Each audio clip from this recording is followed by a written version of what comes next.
The software that scientists use to identify individual whale sharks in the ocean was written in 1986 to find stars. Stars. In space? The same code, designed for the Hubble Space Telescope, then adapted for whale sharks in 2005 because the pattern of spots on a shark's flank and a field of stars in a photograph turn out to be the exact same kind of problem. Welcome back to the Fenekie Explorer Club, where every animal is a superhero in disguise. Calling all Fennekians. This week, we're heading to the open tropical ocean, and we've found something extraordinary. The biggest fish alive carries a map made of stars on his back, and NASA helped decode it. Let's go. Picture the open ocean. Not the edge of it, not where the waves break and the sand starts, the real open ocean. Middle of the warm tropical sea, blue water in every direction. Blue below you deepening into dark. Blue all around. Blue above you where the light filters down in long shafts. No bottom visible, no walls, nothing to hide behind, and nothing hiding from you. That's where Cosmo lives. That's his whole world. This week's animal is a whale shark, and his name is Cosmo. He's been moving through this water since before dawn this morning. Did he sleep? Whale sharks don't sleep the way we do, not in a long stretch of stillness. They keep moving. Through the night, Cosmo was doing a slow vertical drift.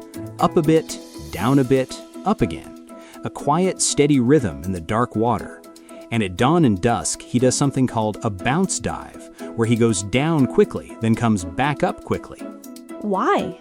Scientists think it follows the movement of the creatures he eats.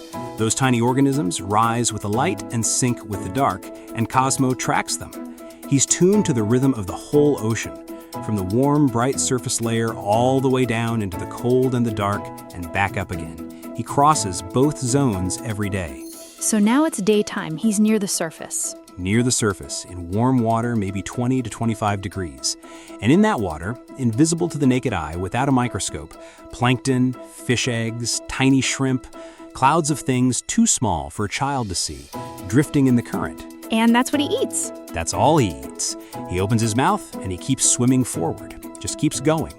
The ocean flows in through that wide mouth, the food stays in, and the water goes out through his gills. He doesn't chase anything, he doesn't sneak up on anything, he ambles. The biggest fish alive, shuffling along at walking pace, eating invisible things.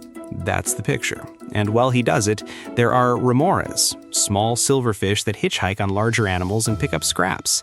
They ride along his flanks, under his belly. He doesn't mind. He doesn't seem to notice much at all. He's got passengers. He often does. He's a large, slow, unhurried presence, and things gather around him. But here's something important about Cosmo. He's not there for the company. Whale sharks are solitary animals. Even when dozens of them gather at the same plankton bloom, a feeding aggregation, they're not there for each other. They're there because the food is there. They don't know each other. They don't form social bonds. They can pass through the same feeding spot year after year and not recognize each other. Enormous animals sharing a meal without knowing each other's names. That sounds like the loneliest party ever. Or the most peaceful. Depends on what you need from an ocean. Okay, let's establish how big Cosmo actually is, because biggest fish alive is doing a lot of work. Cosmo is a full-grown male. Male whale sharks reach their maximum at around 8 to 9 meters and then stop growing. 8 meters. Give me a picture. 4 grown adults lying on the ground end to end, head of the first person touching the feet of the last. That's roughly 8 meters.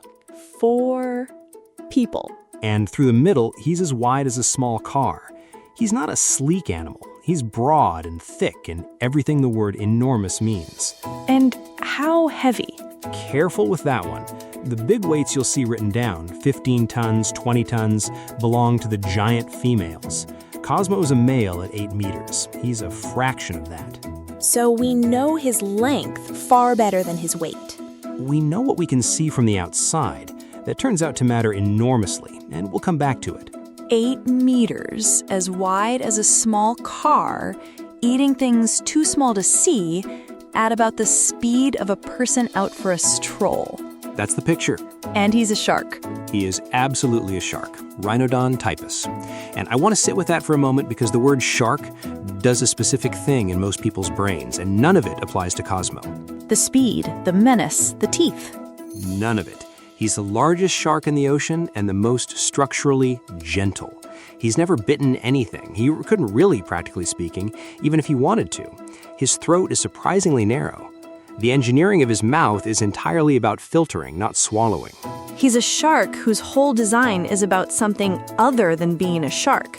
He's been at this design a long, long time, and it works extremely well. All that time swimming slowly through invisible food. And here he still is. Tell me about the mouth. The full picture. It's broad and flat, and it sits right at the very front of his face, not underneath like most sharks. At the very front. His head is flat and squared off, and the mouth crosses the whole width of it. How wide is it? The largest whale sharks, and these are the females, can have a mouth up to about 1.5 meters wide. That's wider than most of the children listening to this are tall. Wider than a child. And the throat behind it is quite narrow. The size of the opening is for volume, not for what you'd think. It's engineered to let enormous quantities of water flow through, not to swallow large things. What he catches is very small. And you said 3,000 teeth? About 3,000, in around 300 rows. Tiny. Vestigial, which means left over from ancestors who actually did use teeth to hunt. He hasn't used a single one, ever. Never once? Not once. He doesn't bite, he filters. 20 filtering pads inside his mouth act like a living sieve. Food stays in as the water flows through and out through his gills. 3,000 teeth, 300 rows, and the total number ever used is 0. 0. Honestly, I'd have been fine with 2 or 3. Evolution went to 300 rows and then changed its mind entirely about what they were for. His eyes. Tell me. He has no eyelids. None. None at all. But his eyes aren't unprotected. They're armored, covered in dermal denticles, tiny tooth-like scales, the same material his skin is made from. He is the only vertebrate, the only animal with a backbone anywhere on Earth that is known to have eyes armored this way. His eyes are wearing scales, shaped like teeth. And when he needs more protection than the armor gives, he can retract each eye back into its socket by about half its own width.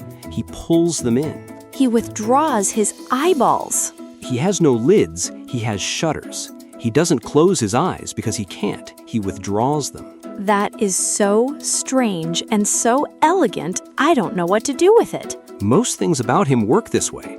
Unexpected, and then completely right once you understand what it's for. Superpower time. Star map. What is it? Cosmo carries something that belongs entirely to him. Pale cream spots on dark gray-blue skin. That pattern, those specific spots in those specific positions, belongs to him and no other whale shark alive. It doesn't change as he grows. The arrangement on his flank today is the same arrangement he's carried his whole life.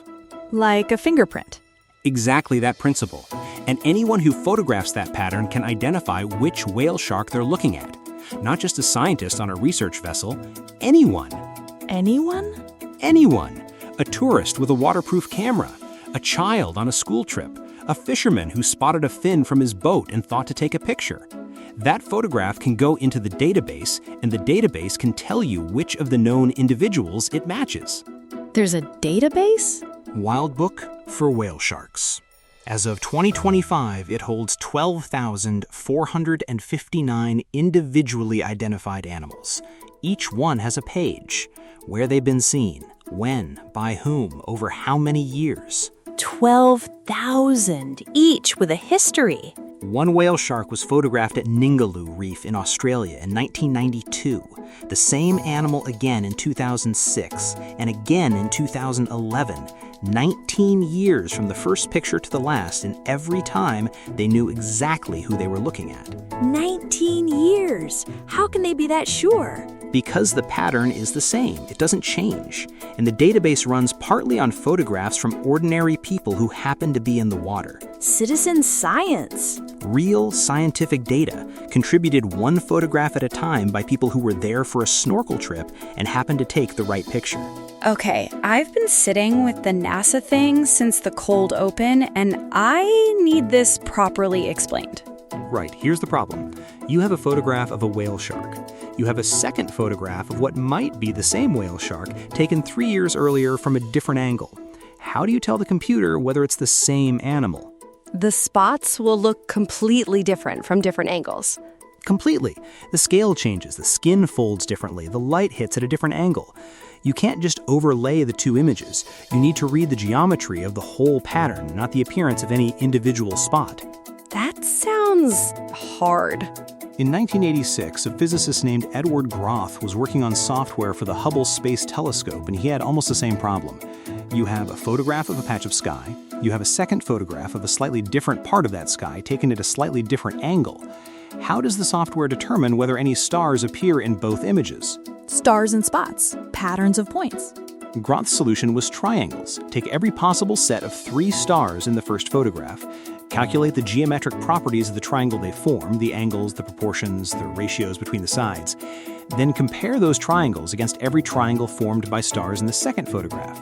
If matching triangles appear in both, those stars are the same stars. The geometry of the triangle holds even when the scale and the angle change because the ratios between points stay constant. You're measuring relationships between points, not just what the points look like. That's the insight. Now, in 2005, a NASA astrophysicist named Zeyvin Arzoumanian, working at the Goddard Space Flight Center, teamed up with a programmer and a marine biologist named Brad Norman. They adapted Groth's algorithm. Instead of building triangles between stars, the software builds triangles between spots on a whale shark's left flank. Same geometry, same mathematics, different subject entirely. The software that finds Cosmo was literally written to find stars. Not metaphorically, that is the actual scientific lineage. Groth 1986, written for the Hubble Space Telescope. Arzoumanian 2005, adapted for whale sharks. The algorithm that tells one whale shark from another was designed by someone who was thinking about star fields. That's why his power is called Star Map. The name is earned. The spots on his back are literally red the way stars are red. The method is the same. I keep imagining the moment in 2005 when someone sat around a table and said, "Wait, this is the same problem." And then it worked. And now 12,459 whale sharks have a page in a database that started from a space telescope algorithm. Science finds routes nobody planned for it. Can I bring up something that's been quietly sitting with me? Please. He carries this map, this pattern that says exactly who he is. And he has never seen it. No. He can't see his own back. Every other animal that passes him, every remora hitchhiking on his flank, every fish in the water can see his spots. He carries them everywhere, every day, his whole life, and they're entirely invisible to him. He carries the thing that says who he is, and he's never once seen it. That's quietly devastating. And then there are aggregation sites, places where whale sharks come to the surface to feed, and people come to see them. Ningaloo Reef in Western Australia, Donsol in the Philippines. These have become famous destinations because whale sharks reliably appear, and the people who come are there because they want to see this animal. The love is real. They've traveled a long way to be in that water. Everyone is looking at him. And here's the thing, when you're close enough to touch, you see a piece, a fin, a flank, a section of spots. You get one fragment of a pattern that requires distance to read. The whole map, the full arrangement that says which animal this is, only fits in your view when you're far enough back to see the whole animal at once. So he can be completely surrounded by people who came specifically to see him, and none of them sees all of him. Not the pattern, not the whole map, not the thing that says who he is.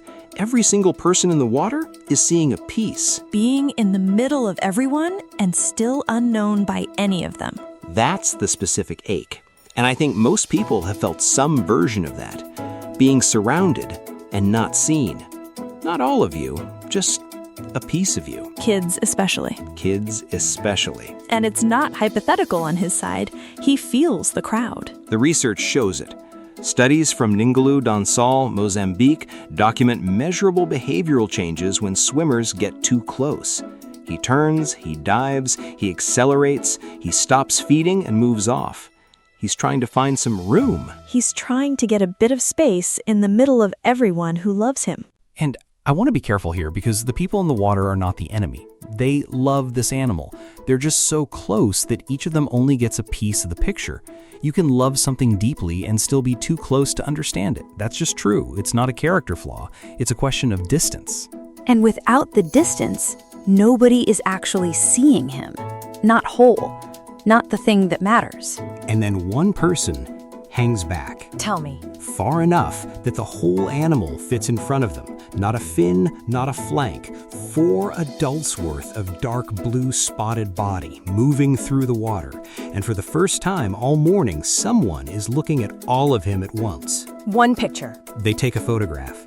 Left side of the animal, behind the 5th gill slit, behind the pectoral fin, that's the specific region where the pattern is red. They didn't know that rule. They just stayed far enough back that the whole left flank is visible in the frame. The picture shows exactly what it needs to show. The photograph goes to Wildbook. The algorithm runs. Triangles built from his spots matched against triangles from all 12,459 known individuals, and it finds nothing. His pattern matches no existing page. He gets his own. Page 12,460. His name, the date, the location, the photograph. The beginning of a record that didn't exist until someone stayed far enough back to see him whole. He still can't see his own back.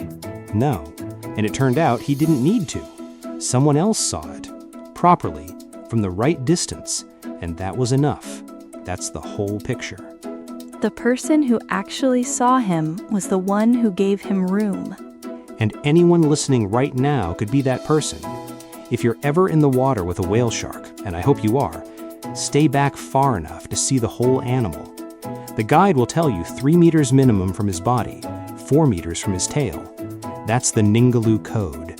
It's a real standard from the Government Wildlife Authority that manages that site. And from that distance, you can see his whole left flank. Your photograph might be the one that adds his page to the book. You're not keeping your distance from him. You're giving him the one thing that actually works, someone who can see all of him. The distance is the gift. He's endangered. Assessed in 2025 by the IUCN Red List, the world's official record of which animals are in trouble. More than 50% decline in the global population over the past 75 years, longer than anyone in your family has been alive. The status was uplifted from vulnerable to endangered back in 2016, and the 2025 review held it there. Half gone in 75 years? The primary threats have shifted over time. Ship strikes are now thought to be one of the leading causes of mortality in parts of the Indo-Pacific, vessels crossing whale shark habitat in the open ocean, fishing bycatch, which means getting caught in nets meant for other animals, and disruption from unmanaged tourism at feeding aggregations. And without the database, you can't even see whether things are getting better or worse. You can't track a population you can't identify. The database is the science, and the science needs photographs taken by people who are far enough back to get the whole pattern. Participating in the science is participating in his future. Every photograph that goes into Wildbook is one more data point. Is this the same animal we saw 5 years ago? Is the population recovering in Ningaloo? You can't answer any of that without knowing which animal you're looking at. Can I stay with the females for a moment? Please. You said they get much bigger than males. Significantly. Female whale sharks reach an average of about 14.5 meters. Cosmo, a full-grown male, is 8 to 9 meters. That's a difference of 5 or 6 meters. 6 meters is almost another Cosmo. Almost. And the largest whale shark ever reliably measured was 18.8 meters. That was a female. Scientists have established her size with real measurements, not estimates. Males simply do not reach those lengths. And most of the whale sharks people actually see at Ningaloo and Donsol and those aggregation sites are the smaller animals? Mostly juvenile males and young adults. The very large females tend to be out in the open ocean, following food across entire basins, crossing distances most people don't think of animals crossing. How far? The longest recorded whale shark migration was over 20,000 kilometers, roughly halfway around the entire Earth. Panama to Japan, over 841 days. That was a female named Anne. At one point, scientists lost her satellite signal for nearly 8 months because she dived below 2,000 meters, 2 kilometers straight down into the dark, past the range where the signal could reach the surface. They lost her for nearly 8 months? And then she came back up, and the signal returned, and she kept going. So the really enormous ones are mostly out there, unseen, crossing oceans that nobody photographs. The ocean is full of enormous animals that almost no human has ever encountered, moving alone through thousands of kilometers of open water, each of them carrying a pattern that says exactly who they are, if only someone were there to take the picture. Okay, 3 questions for the Fennekies. Thinking caps on because these are worth knowing. Ready. Question 1. Cosmo has approximately 3,000 teeth. How many of those teeth has he ever used to bite something? Take your time. 0, not 1. His teeth are vestigial, left over from ancestors who hunted with them. He doesn't hunt, he filters. 20 filtering pads inside his mouth do all the work. 3,000 teeth, never used. 0. If you said that, you've been paying close attention. Question 2. The star matching algorithm that became the whale shark recognition system was written in 1986. What was it originally designed for? The Hubble Space Telescope. A physicist named Edward Groth wrote it to match star patterns across photographs taken at different angles. A NASA astrophysicist named Zayden Arzoumanian adapted it for whale sharks 19 years later. The Hubble Space Telescope. If you got space or NASA in there, that counts. Last question. You're in the water and there's a whale shark nearby. Why does staying far enough back actually give you more than getting close does? Because from far enough back, you can see his whole left flank at once, the full spot pattern. That's the photograph that tells the database exactly which whale shark he is. Get too close and you only see a piece. A piece can't identify him. The distance is the gift. That's our Fennekies. They've been paying attention. That's the whale shark. A real creature in a real place doing real things that sound like magic. If you want to go deeper, the storybook, the pictures, all of it, find us at Fenekie.com. That's spelled Fenekie. Until next week, Fennekies, keep wondering.